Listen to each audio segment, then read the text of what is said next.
Representatives Byrd and Fisher and Duggan. Is Yarborough here? I did not see him. Oh, okay, yeah, it's Clay Yarborough. So thank you guys for coming. And we're also pleased to be joined here by other leaders from the hospital.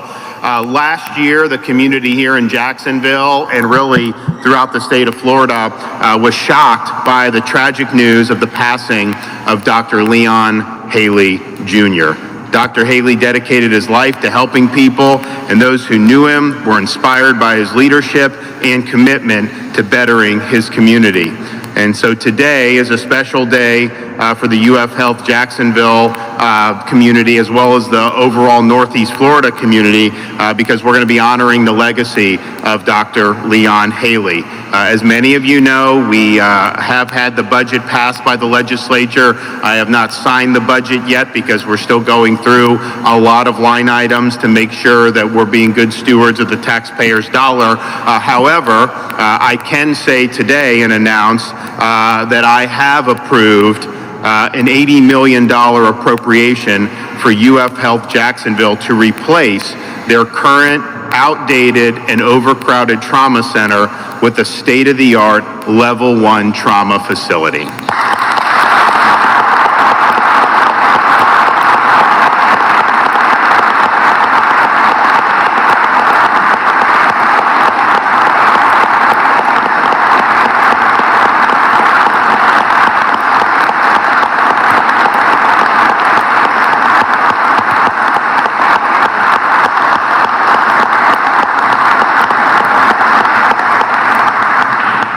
And this is a really significant, this will have significant impact on this community. I think a lot of the different projects that get done, this was something that had huge support, and we're happy to be able to support it. We're also happy to be able to announce that the new state-of-the-art trauma center will be named Leon Haley Jr. MD Trauma Center, named after Dr. Leon Haley Jr.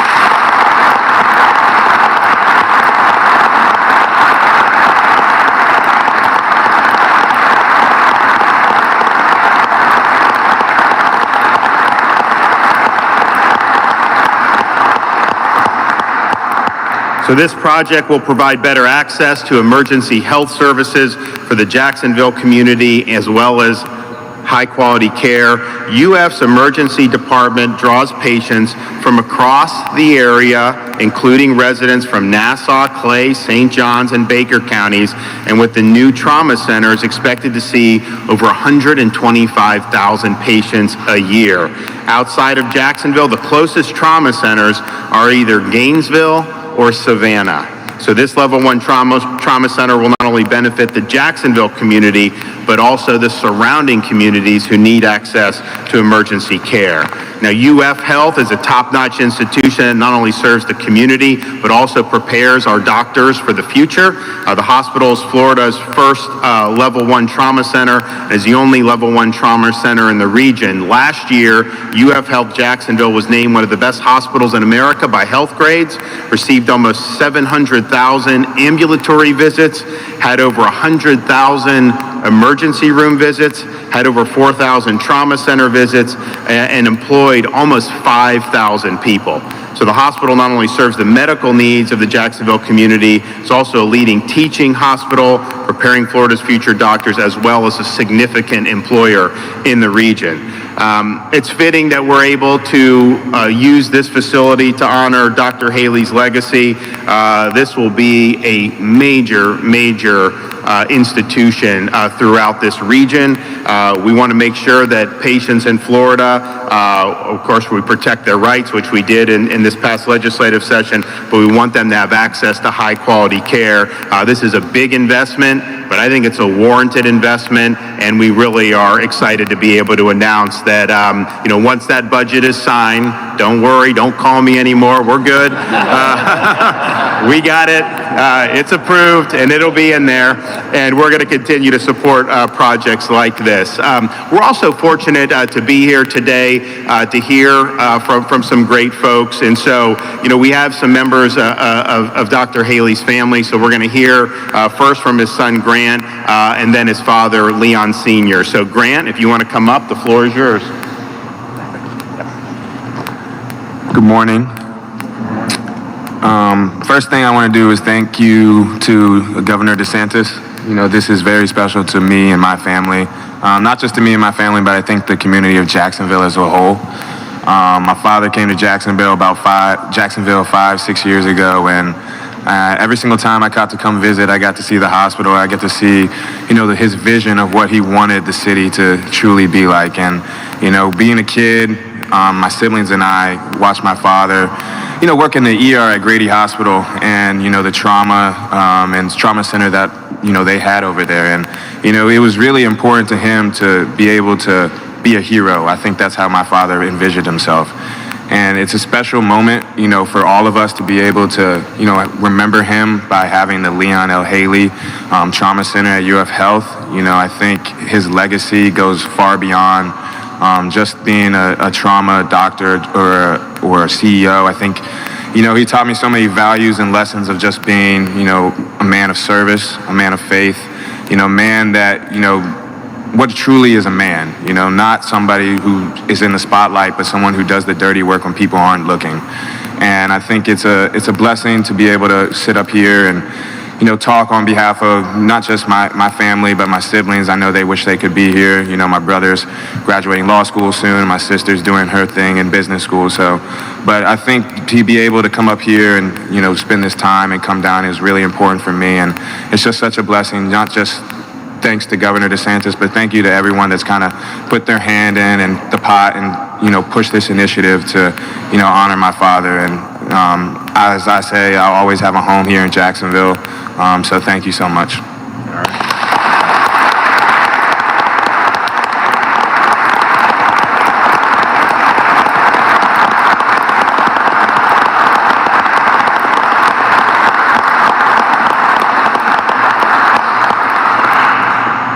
Okay, next we'll hear from Leon Haley Sr.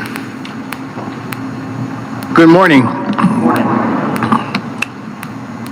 Yesterday, Easter Sunday, my wife and I were listening to a Easter sermon. It was entitled Good News from the Graveyard.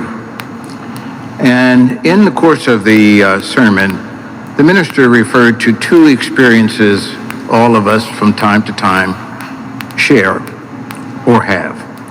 One is grief, the other is gratitude. And so in the course of the day, I kept reflecting upon Leon and my wife and I and his siblings and the grief that we have shared over the last year. It's been deep and it's painful and it's filled us with a great deal of sorrow. But on the other hand, we're full of gratitude. First of all, we are grateful to God for having given us Leon for the number of years he was with us. He was a wonderful and loving son. So much so that from the time he left our home at about age 18 to go to college, he never stopped calling us every Sunday to check on Mama and Daddy. That's the kind of son he was. And then when we had our second shot for the COVID, he wanted to make sure we were going to be all right because he said there might be some effects of that. He came from Jacksonville to Florida, to Pittsburgh, to be there to make sure we were all right. And we were. But it was comforting for him to be there. But the same love he showed for us, he showed for his siblings, his brother Lauren, and his sister Lisa, and obviously a great deal of love for his children that he talked about all the time, Grant and Wesley and Nichelle. And so we have a full of gratitude for that love. We're also grateful for the love he had for this city and this hospital and for the community and for the love that he reflected in his concern for the poor, the left out, and the marginalized.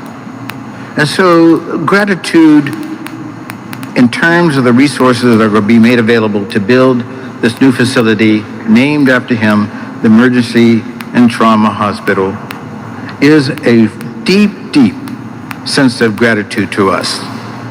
And we will be a legacy that I'm sure Leon is smiling down on us about it all. Thank you very much.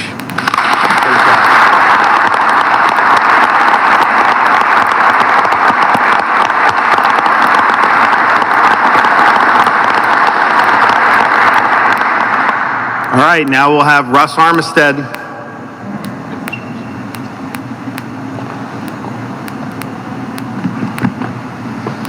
Gosh, thank you, Governor DeSantis, Grant, Dr. Haley Sr. We see Leon in this family. I mean, there's no other way. Thank you for those words. That's actually almost enough for today. I have a few words that I'll say, but Dr. Haley and Grant, you're really the reason that we're able to be here today.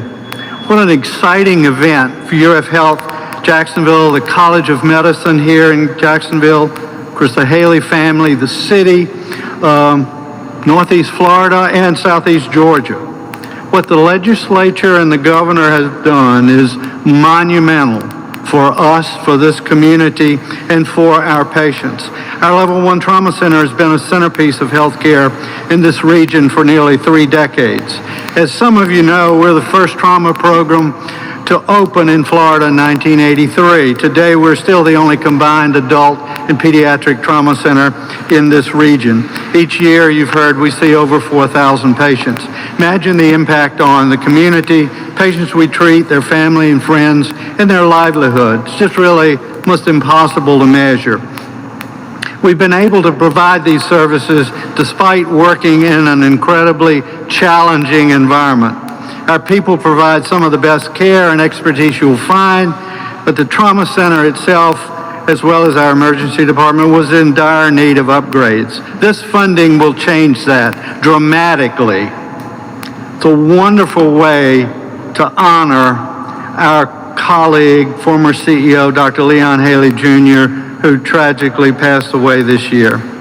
This started when a group of Leon's friends on a fishing trip to the Keys decided they needed to do something special to honor Leon's legacy, short legacy here.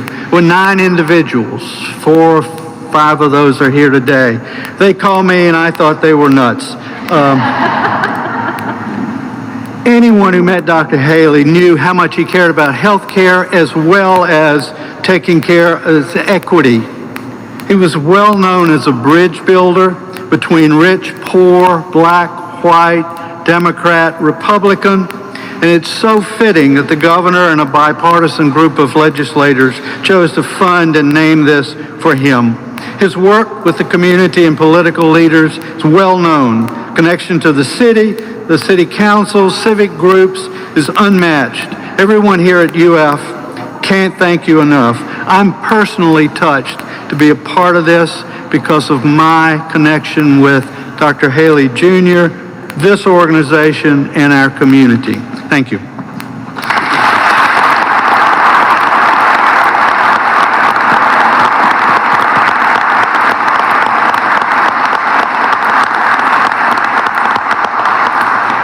Okay, Dr. Linda Edwards. Thank you, Governor DeSantis. It is very difficult to follow Dr. Haley and Grant. Thank you, and so much. So nice to formally meet you today. It has been a pleasure to meet you and chat with you, and I am actually humbled to be standing at the podium. And so I thank everyone for giving me the opportunity to speak. So on behalf of the College of Medicine, Jacksonville, its physicians and our staff, we really do thank you for coming today. And Russ said it best when he said, this is monumental.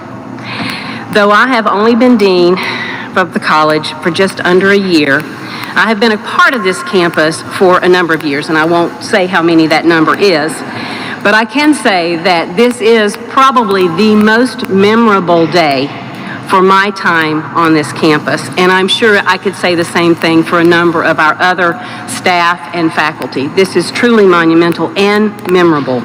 And it's monumental not because this community will be getting an incredible new resource, but also because it's going to be named after one of the most gifted leaders with whom we have all had the good fortune to work, Dr. Leon L. Haley. Dr. Haley was committed to serving the growing Northeast Florida population, and he led future advances in healthcare and trauma services. He was the first African American to hold the position of Dean of the College of Medicine in Jacksonville and the CEO of UF Health Jacksonville. And he was beloved by the entire Jacksonville community because of his leadership, because of his role as an educator. He was an emergency room physician, and as Russ mentioned, he was a community bridge builder. He is sorely missed, and I think I can say this for almost everyone in this room who is a UF Health employee. There is not a day that goes by that we don't remember him in some way or aren't reminded of what he has done and his servant leadership. So it's a great honor for him and his family. The new center will benefit the community for decades to come. As the only safety net hospital in the Jacksonville area, UF Health Jacksonville not only provides top-level care to an underserved population, but also for the entire Northeast Florida region. We continue to grow locally and regionally, and this is a testament to the vision of a number of people that are in this room, but also to Dr. Haley's vision. And most importantly, this growth, including the new trauma center, is going to provide continued healthcare resources for people throughout the region. Our trauma care, and I'm looking at two of our surgeons as I say this, is a key link to good health in the community. And being a level 1 trauma center means we have University of Florida trauma surgeons, we have other specialists and specially trained staff who are available to treat the most seriously injured individual every day, 24 hours a day. And these individuals have been working under challenging circumstances, as you've just heard. And so having a state-of-the-art facility will give them an incredible resource. And some of the members of our trauma team, as I said, are here this morning. And I can tell you that when they found out, Governor, that you were coming today, they were ecstatic. So thank you, Governor. Thank you for our legislature for recognizing the need.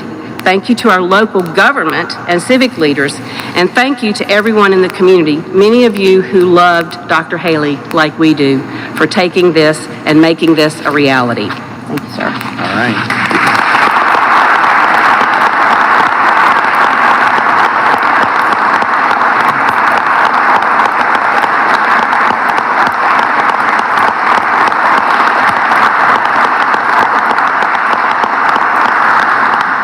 Okay, finally, Surgeon General of Florida, Dr. Joe Ladapo. Hey, good morning. Well, I'm really honored to be here, and I didn't know Dr. Haley, and I wasn't in Florida at the time when he tragically passed away. I was in California at the time, but I've gotten an opportunity to learn a bit about him, to read a bit about him, to hear the response that the community had at the time of his tragic and untimely passing, and of course to see some of his family members and to see you all here and observe how you all are responding to this announcement. And it's really remarkable. I mean, it's very clear from looking at the faces. There's a genuine sort of appreciation and love that is visible in his faces and is in your faces. And I think it must be a reflection of the relationship that you had with him and how you felt about him and how he impacted your lives and impacted the community here, which is just wonderful. And I wish I had an opportunity to meet him. So I think it's in addition to the example that he clearly set and the very positive and affirming effect that he had on you all, you know, the introduction of sort of expanded trauma center facilities is also, of course, a benefit for the community. You know, trauma is something that we all want to avoid, but often don't have a choice in terms of when it chooses to become a part of someone's life. So having access to resources that really help people preserve life and preserve function in a timely way is obviously a huge benefit to the community. So I just want to end again with just restating my appreciation for, or the beginning of my appreciation for how much of an impact he must have had on each one of your lives and how much of a special person he must have been to bring out the genuine feelings and and love that's present in this room. And I want to thank the governor again and thank the Florida lawmakers for their part in making this possible. Why don't we'll do the check presentation, so why don't the family come, and if someone of you want to get in here too, since you guys are going to get it, we'll do a nice picture, so, 80 million bucks, not bad for a day's work.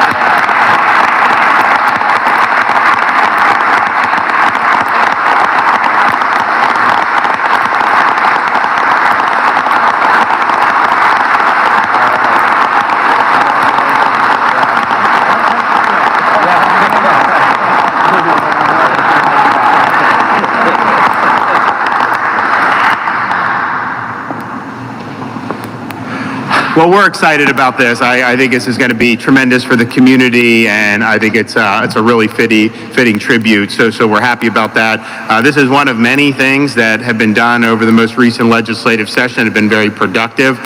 There are some things that we were working on that didn't quite make it over to the finish line, and so what I said is on some of these issues that if we can get to a place where we can eventually punch it through, then we would absolutely do a special session. And so those are issues like property insurance and trying to, bring some sanity and stabilize and have a functioning market. I'm confident that we're going to be able to get that done. I am not confident we'd be able to punch it through this week, but what I will be signing this week is a proclamation to set the dates for a special session in May. We're going to work with the legislative leaders on those dates, and it will have as the main focus the reform of the property insurance market. We may also address other issues that came close to getting across the finish line that maybe we can tweak and get there. And once we have an agreement on that, I'll be announcing that as an addition as well. So with that, I'm happy to take any questions. Yes, sir.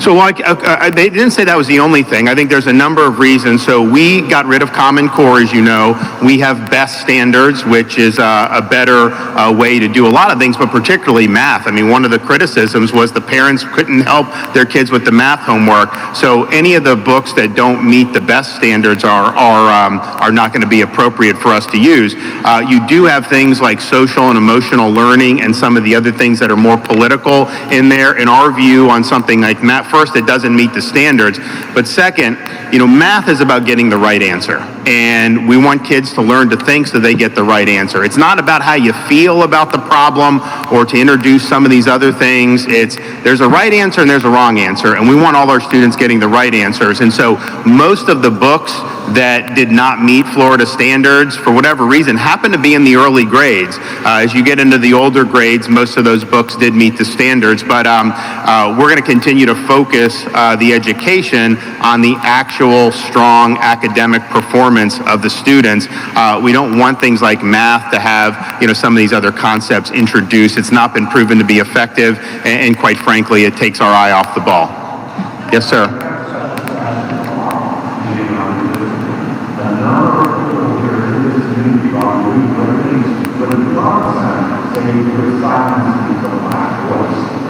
And that's not true. I mean, look, this whole issue is a serious constitutional issue. I can tell you, a lot of folks here, when you have someone that's 160 miles away, there's been complaints about constituent service and things like that.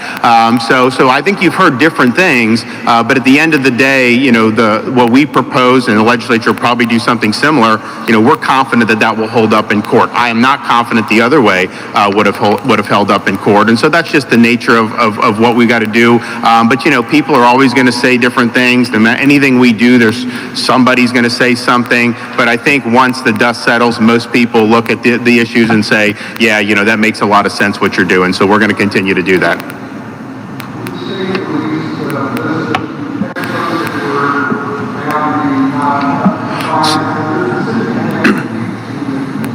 So So I would say, one, talk to the Department of Education for more background on it. What they have told me is that there's an appeal process that the textbook publishers can go through. And right now, what's in their textbooks is considered proprietary information. So I would be perfectly fine with doing that. That's just not been their standard of practice, and it's not because they don't want to release, it's just because these are textbooks and this is how they do it. So some of those textbooks will be able to say, hey, we should appeal. Some may agree to tweak some of the things. If there's things, if there's Common Core math, maybe they'll be able to dial that back. So there's a process that they're going to go under. But I would talk to the Department of Education and ask them what they were going to do. I would like it to be released, but I also respect the process. Sure.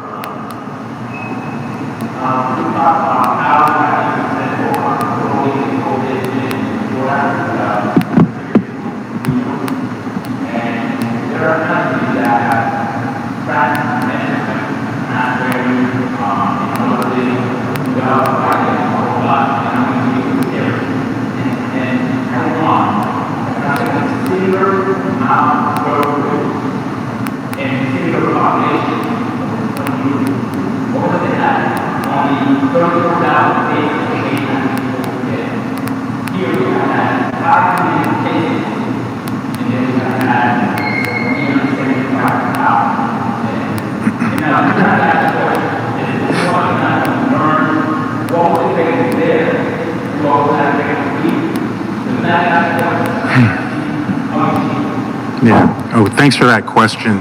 You actually have provided me with an opportunity to illustrate two things.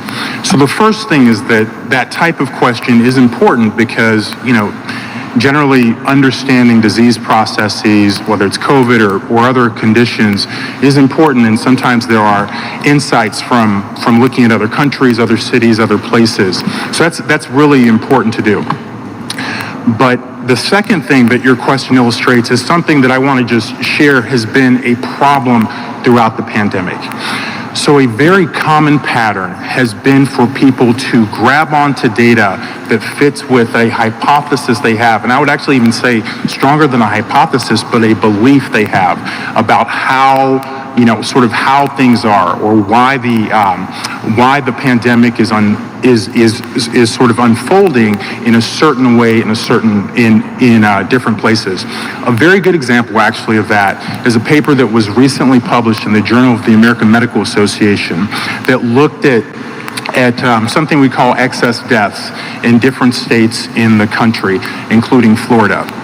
And basically what this paper did was take advantage of the fact that Delta was essentially a very unique phenomenon to the Southeast, and use the fact that excess deaths were higher in Florida during the Delta wave that really didn't affect California, and of course try to tie it to their beliefs about how the pandemic should have been handled.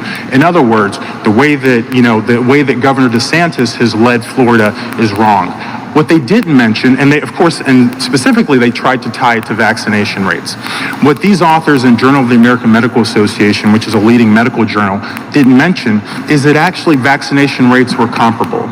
So when we're looking at how the pandemic is unveiling and unfolding in different ways, it would be much wiser to sort of approach these questions with humility and be open to understanding, rather than assuming that, it's just this or it's just that. Because the fact is, guys, we really don't know. We don't know why some locations have had surges at different times. We don't know why some countries have largely been untouched. The governor and I were talking about sub-Saharan Africa. Very, very little mortality there. And it's not because of vaccinations. There are very few people in that part of the world that are vaccinated against COVID-19. So I think approaching this from a place of humility rather than ideology would be to the betterment of everyone in very meaningful ways. Oh, no, it's good. I think it's fine. Okay. I think it's fine. He gave a great answer. I would also just point out, I mean, I think if you look when people will try to look at the Western countries, and I think they've had pretty similar experiences, regardless of the mitigations imposed. A lot of it's tracked age and obesity rates in those societies, and that's not just in the United States. That would include European countries as well. And so that's just the reality. But what I would say is when you look at the states that have imposed really draconian mitigations, you've had a lot of collateral damage. You've had excess mortality apart from COVID because of some of the lockdown policies. You denied kids education, and that's going to have ramifications for years and years and years. And then obviously you've had really significant problems with the economy. And if someone's unemployed, their future health prospects go down as well. So there's a whole host of things. And I would also just say sometimes when you're comparing, the one thing that it just really frustrates me the media does is they will look at a country like China, which is run by the Communist Party of China. They will actually cite their statistics as if those are valid. According to China, they have had no COVID deaths for like a year and a half. Do you believe that? And if you believe that, I have a bridge in Brooklyn I would like to sell you. Yes, sir.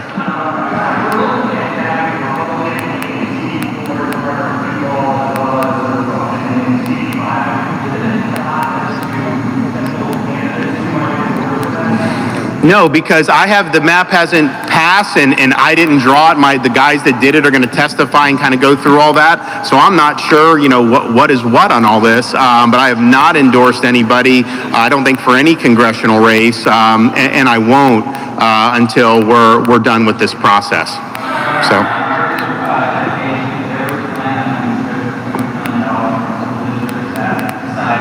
That's not true. That's not true. Yeah, so, well, first of all, there was no money stripped. Well, first of all, this is the legislature did it.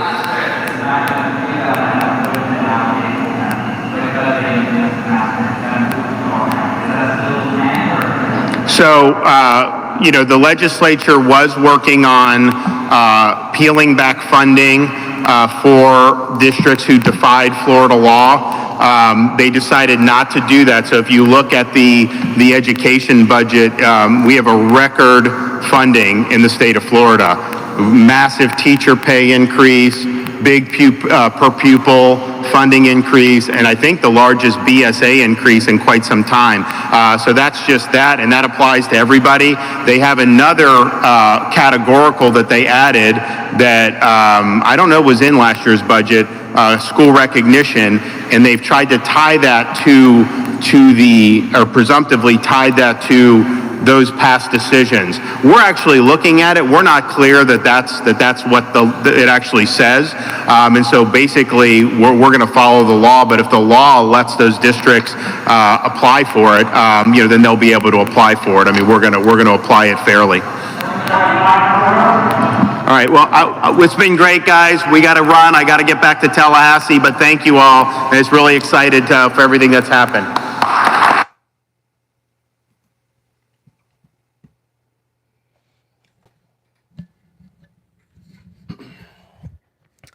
That last part notwithstanding, these liberal reporters, whenever they have an opportunity to, you can tell by the length of the question that it's not obviously a real question.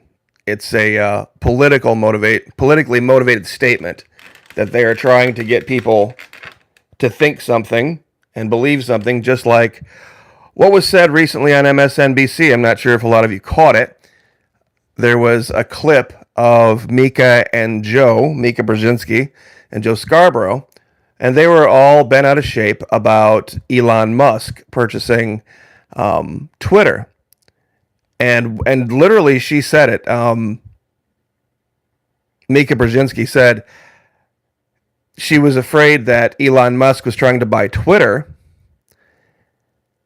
in order to influence what people think, and it was their job to control what people think.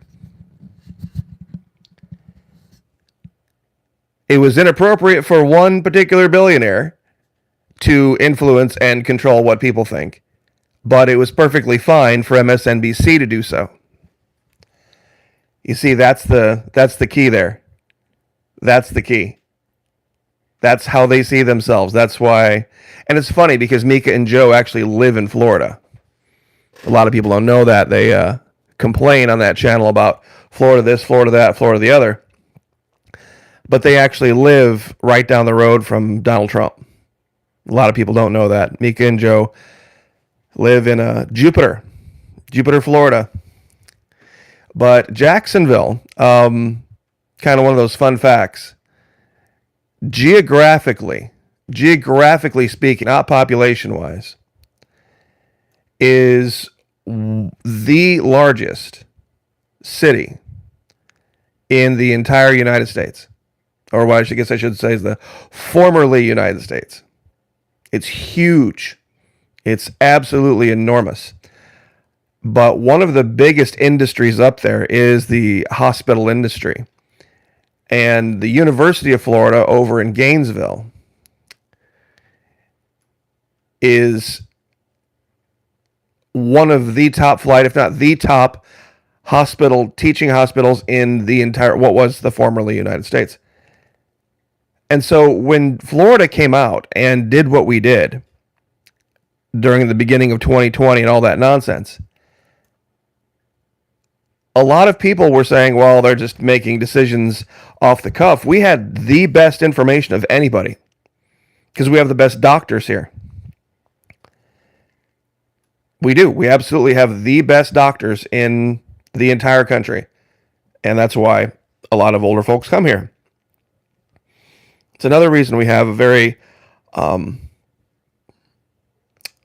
long-lived population. We were talking about this in yesterday's video. Yeah, Cowboy Roy just mentioned it. Mika mistakenly telling the truth all over the internet. Absolutely. That it's their job. But another funny story, if you can believe it. As if Charlie Crist didn't have a hard enough, see if I can get the camera right here, time running against Ron DeSantis. Nancy Pelosi came out and endorsed Charlie Crist against Governor DeSantis. Now, I don't know if any of you follow Twitter very much. I know I don't. But the illustrious Nikki Fried, the Commissioner of Agriculture, who has also announced that she's attempting to run against Governor DeSantis, both of them down by nearly 20 points in all the polls. Nikki's down by 24, Crist is down by 19. She came out with the weirdest tweet saying, "It is so horrible that I actually have to say this, but no, there is no sex tape."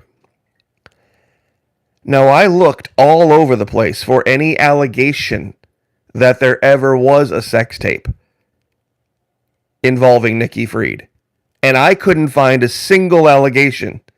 I couldn't find a single tweet, a mention, anything anywhere. So she created this fake story to try to shoot it down as if somehow she was the victim of some kind of a coordinated, it's just horrible.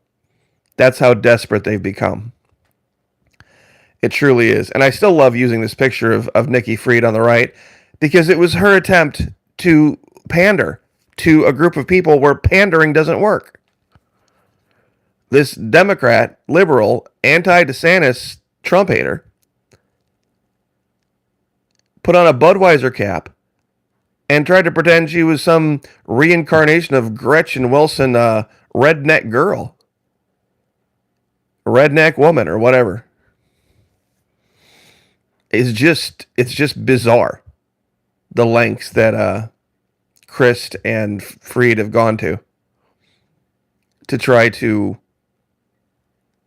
divine some way to gain any traction at all, when they should just get on board with the right direction.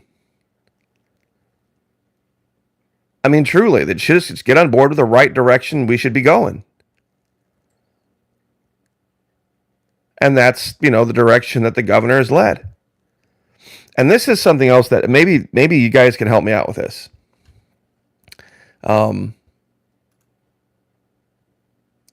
you know, I got this courtesy of Jennifer Veterans for Truth. It's a great picture I thought I'd share. When you elect someone to an office for a certain amount of time, the reason it's a certain amount of time, people have thought about, well, we can't have, dictators just ruling forever. Like if, for example, let's say that Trump had been in office the last year and some odd few months. Let's just pretend he had won for a minute and been installed. He'd only have a couple of years left. What would happen 2.5 years from now? You see, that's the thing about the governor. He's up for re-election this year, and then he's got 3 more years. But we have a team. We have a stable of people backing up the governor. We have so many others that could step in and follow the example. We've gone over so many of them. That even if he were to, he's done a fantastic job of setting the tone and dealing with the press. Absolutely a fantastic job of doing that. He's probably done that better than anyone. And I think that's the reason a lot of people have gravitated to him, is because he's a lawyer. He's a military trained lawyer, and he has the ability to deal with the press and see right through their gotcha questions and take them to task and know the facts and be educated. But as far as who he is, the core of who he is, there's a lot of people around him that are just that good. And I think, I'll be honest with you, I think a lot of that talent, a lot of that skill, a lot of that ability comes from being married to Casey. Truthfully, because arguing before a judge is one thing. But she was, and a lot of people not from Florida don't remember this, she was a TV personality up in blue Democrat Jacksonville for a very long time before she met the governor and got married and had kids, settled down. So she understands how the whole TV paradigm works. And I'm sure he's gotten quite a bit of inside baseball on this. She was a news reporter, and she had a weekend show. Her name was Casey Black at that time. So I think, with that, and there's a representative down in southern Florida, Salazar, I believe is her name, and she used to work for CNN. And she's a Republican representative down in South Florida.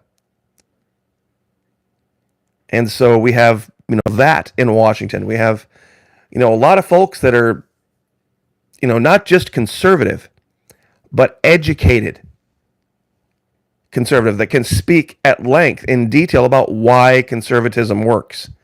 And not just a person, not just why this person over here who is a Republican, we should just vote for them no matter what. You see, that's what the rhinos love. That's how you can always catch a rhino. How to catch a rhino, that actually would be a great video.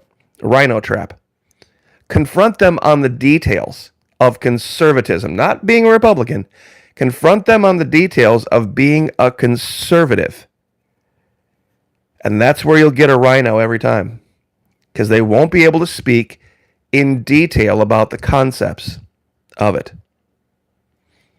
And that's, I think, what really makes the governor shine, is that he can explain himself and why he believes what he believes in a way that disarms. It truly does. It makes a lot of people mad, to be honest with you. And the fact that he's, former military, he's got the discipline. And when you see these people, they're just hateful. They just come across as petty and snarky and selfish, and just nobody wants to follow these people. Nobody wants to look at this and go, yeah, that's the direction we need to go. It just doesn't work. It just does not work. But the last thing, we're going to do a video about it here in a little bit, talking about the governor mentioned China. A lot of people don't realize how many people live in China. In Shanghai and in other places, there are more people right now under severe, strict lockdown than live in the United States total. Think about that. There are over 400 million people right now in Shanghai and the surrounding regions, 400 million that are literally locked in their homes. Greater than the entire population. And believe it or not, CNN actually fell backwards into doing some real reporting yesterday. They're talking about now in circles at the highest levels of what they call this decoupling that's going on. And it's destroying the global nature of economies. Now, if you think about this for a minute, that's actually good news. But it's kind of the reason it's good news is kind of a weird thing for a lot of Republicans to kind of wrap their head around. Years ago, there was this thing called the Blue Dog Conservative Democrat that hated the idea of a global economy. That's right, Blue Dog Conservative Democrat that hated the idea of a global economy, that wanted Americans to buy up things made in America for Americans, and getting involved in other economies and shipping stuff in. That was bad. The Republicans, and this was years ago, were the ones that wanted the global economy. They're the ones that wanted the cheap stuff from China. The Republicans had a very, what they called neoliberal, laissez-faire attitude. They didn't want government saying or promoting things like unions or Buy American and all that. That used to be conservative Blue Dog Democrat territory. Well, now with the effects of what's going on in the last 2 years, this decoupling, forcing people to buy locally and source locally. Now that's going to jack the cost of everything up. Because buying American and keeping your money in America, believe me, if you try to buy Florida, and believe me, I've done this the last year. If you think inflation's high, you should try to make at least half of your grocery budget, if you live here in Florida, from Florida only. You want to talk about expensive? It's insanely expensive. I shop at the farmers markets to get the discounts that they have because I know everything they're trucking in is coming from here in Florida. But if you go to the store and you buy things that are made in Florida only, you'll pay a lot more. You'll pay a premium. Quite a bit of a premium on top of the inflation. I spent $60 at the farmer's market the other day. Walked out with 2 big cardboard boxes full of radishes and taters and onions and broccoli and avocados. I mean, you can't really afford avocados in the store anymore.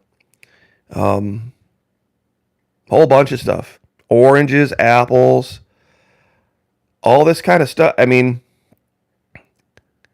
it's a difficult thing to do. The things that people have said, you know, we want America for Americans and we want to buy American and we want to keep our money here and keep our money local, and that's fine. Then you need to pretty much say goodbye to Walmart. Never shop at Walmart ever again. Because you see, there won't be Walmarts. There likely won't be Costco's. There won't be Sam's Clubs. Because their entire model comes on getting things super cheap through these supply chains from overseas. Well, this is what they were saying, and this is why I went down that road. There are ports that are starting to shut down in China. Why? Because 400 million people can't go to work. Huge percentage of their shipping is getting wiped out.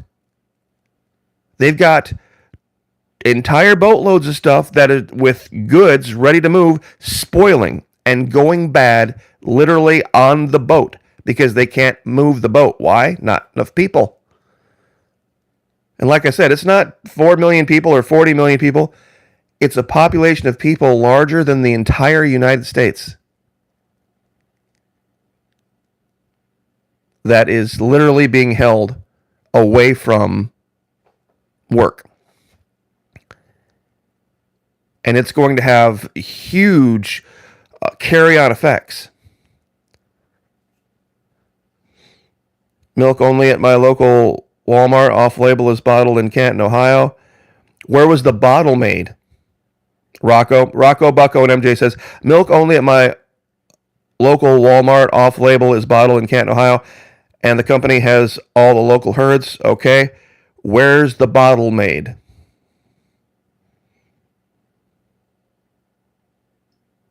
And as far as, the economy goes, as far as real estate, a lot of people like to, blame BlackRock and blame this and blame that and blame the other. This whole thing with the housing market, I think it's going to, the bubble's going to pop in places other than Florida. That's kind of the key here. It's going to pop in places other than Florida because it's not going to be just this idea of getting out of the cities anymore.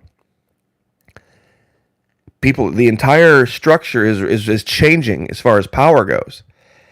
And this is what I think a lot of the Democrats, what they're screaming about, they're seeing this after the midterms and into 2024.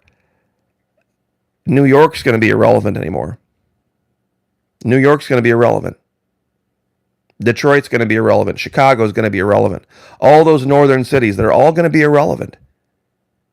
The new powerhouses are going to be in Miami and Orlando and Tallahassee, Houston, San Antonio, Dallas, all across the South. All the money is coming down here. All the money, all the people, all the power, all the influence.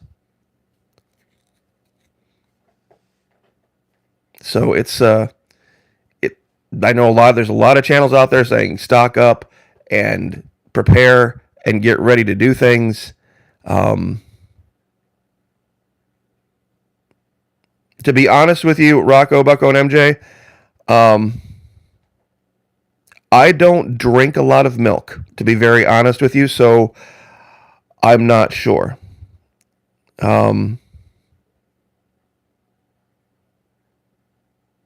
It's a tough thing. It truly is. The only thing that I could possibly suggest with milk is see if you can source directly. See if you can find a way to go purchase some glass bottles. I remember as a kid, we had a milkman. How many of you out there, raise your hand, had a milkman? Came to the door as a kid. A lot of kids these days don't know what you're talking about. They have no idea. What's a milkman? What is a milkman? Well, we had glass bottles. And we had this little metal cage that had the glass bottles, and they were, you'd send back the old ones and they'd bring you the new ones, and they would recycle I don't know if it's possible to go directly to farms in Ohio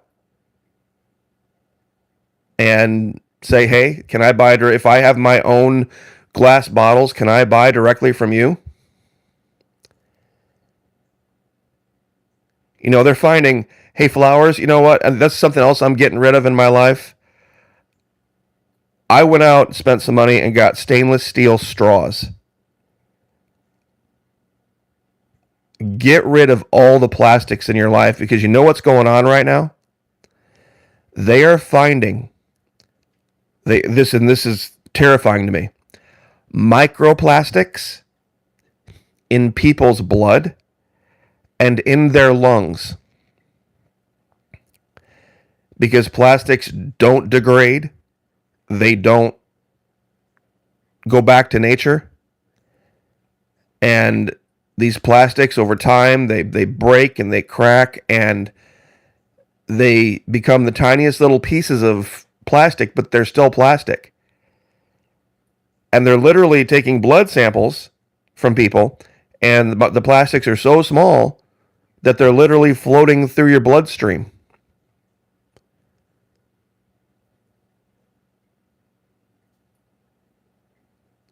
And it's, for me, it's like, that's something where it would be the gift of, not really a gift, but it would be a function of time. How long? How long would it take? One of the things that I don't do anymore that I used to do, which is really unfortunate, is I used to go give plasma. Now, a lot of people are like, well, wait. It was a few extra bucks, which was nice. But there's something that goes on in that plasmapheresis process that is really, really healthy. They would take the blood, of course, out of your body, and then they would run it through a machine, and they'd separate it. And they would filter the blood, all the crap out of your blood, and then keep it. The plasma, not only did they filter out the plasma, they filtered out all the crap and all the garbage and all the junk. And I tell you what, after giving plasma, I always felt fantastic. They would replace the plasma that they pulled out of your blood with saline.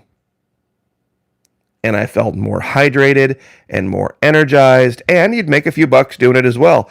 Now, of course, with all of the garbage going on with the 2020 sniffles, I don't live near one of these places anymore. But it used to be something I actually looked forward to. And it was really, I wish there was a way it could be done privately. But, of course, that's just, pie in the sky thinking. And it was funny also what Joseph Ladapo said about sub-Saharan Africa not having a huge outbreak of this right after. And who remembers when we were talking about the Ebola thing? They had this huge wave of some mystery sickness that happened in 18 and 19, and we were covering it, and they were calling it Ebola. But when you looked at the procedures that they were using to try to stop the spread of it, it looked really, really a lot like the procedures that they were talking about with the social distancing and the masks and all that. So I wonder if they're just ahead of us. I wondered, honest to God, if they're just ahead of us. If it really, really started there. One of the allegations I made, one of the ideas I threw out there, I wonder if this got pulled out of a mine. Meaning they dug up this virus accidentally. People want to say, oh, it came from this lab, or it came from this bat, or it came from this other thing. I wonder if they accidentally just dug it up. And they found this outbreak amongst their workers in Africa, and they took a sample, and they brought it up to the lab in China to try to figure it out. And they just didn't handle it properly, and then away we went. So I'm wondering if that's how this all really began. If they dug it up out of a mine, because they do all this kind of really bad mining in Africa, where there's no standards. And then we had the event with the couple in Fiji that got really sick really fast and died. And all of a sudden the Chinese are like, wait a minute, all these miners are getting sick, all these miners are dying. How can we explain this? They cook up some story about Ebola. And they're always like, oh yeah, another Ebola break in Africa, no big deal. And everybody ignores it. Well, we didn't ignore it, because what they were talking about was a form of Ebola that was acting as if it could be spread airborne, person to person, just by being in the same room, which you can't. Ebola, you literally have to be in contact with the fluids. Now, that's very common in Africa. People are very open with each other. They don't have sanitary practices like we have here in the States. So the reason Ebola spreads very, very, very quickly in Africa is because people are sharing fluids all the time. I'll let you use your own imagination. So Ebola coming here wouldn't necessarily be as much of a threat as it was there. But what they were talking about happening in Africa back in 19 and 18 was this form of Ebola where you could just literally go to church with somebody and get it.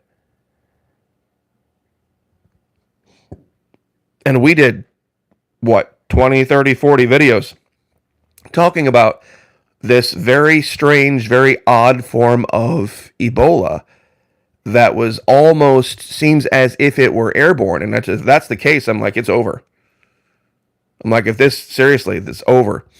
The governor talked about, or people have talked about the governor, like, oh, he signed this order where he said that they could mandatorily blah, blah, blah, blah, people. The order that was talked about, the law, SB 2006, that people were talking about, was put into law a long time ago. In the event of something like an Ebola coming here, they could emergency services, because you're not talking about something where it's like a 1% death rate or something like that. You're talking about 15 to 20% minimum. Ebola Zaire, you're talking about 30 or 40%. There would be bodies in the streets. Well, I'm not saying, okay, stealth, hold on. I'm not saying Ebola came from a stealth mine or a deep mine, stealth. What I'm saying is the 2020 sniffles did. This COVID thing, that they brought this thing up out of a mine, and as a cover story, when they were investigating it in Africa, they blamed it on an Ebola outbreak. Let me be very clear what I'm saying here. Is that what happened was there was this really strange, there was a story coming out in 19 about this really, about an Ebola outbreak. And so I thought I would cover it. There was also, National Geographic was running a TV series called The Hot Zone based on the original Ebola outbreak that happened about 10 or 12 years ago. Where, remember when the doctor came back here and he had Ebola in his eye and all this stuff? And we brought Ebola back to the United States. And it never spread, it never took off. But what they were talking about happening in 19 was, and they were calling it, giant air quotes, they were calling it Ebola. But when you looked and you read the articles, it was like, so it's airborne? And they're finding it in people's lungs and they are breathing it out. And so they used Ebola as a cover story to keep people from looking into what's this new disease. And then lo and behold, they bring it up to China to try to study it, and they lose track of it, and here we are. So that's the allegation. I just want people to be clear that I'm making, is that this hit years before 2020. It just hit in sub-Saharan Africa. And the reason I say all that is because in this last press conference, Joseph Ladapo, the Surgeon General, state of Florida, said he was talking with the governor about why sub-Saharan Africa hasn't had any large numbers of outbreak. Well, they did just prior to 2020. They did prior to 2020. It was just covered up. And it's easy to cover things up in Africa because there's no media there. So anyway, just wanted to cover all that, and also say thank you to everyone who's joined us over at the Patreon channel. Those of you who haven't signed up, guys, they are killing us on YouTube right now. They're absolutely killing us, our ad rates. Anyone talking about DeSantis, anyone talking about Florida, anybody, people just start to bring up crap. Hold on, I got to hide a user here. Because they just make up stuff. There we go. I had to get rid of Gail. So that's why sometimes I don't talk about stuff like this, is because we get all this huge influx of people who have never studied medicine in their entire lives, who've read 2 articles on Breitbart, and now they're experts, and they come and make flat out statements about what they believe is going on. And they call that what supposedly freedom of speech, which is ridiculous on someone's private channel. So anyway, But thank you, everyone who has showed up over at the Florida Maquis Patreon channel. The $1 a month is helping me more than you know. They were killing us 6 months ago, but they have turned it up huge now. And it's made things very, very difficult. But with you guys, it helps. Just the $1. Just the $1. If I could get 10% of my subs, I'd be sitting pretty. Heck, if I could get 5%, if I get 5% of my subscribers on YouTube to sign up over at Patreon, I'd never worry about ad rate ever again. So, anyway, I will leave it there. God bless. Have a great week. Like, share, subscribe. We'll see you guys next time.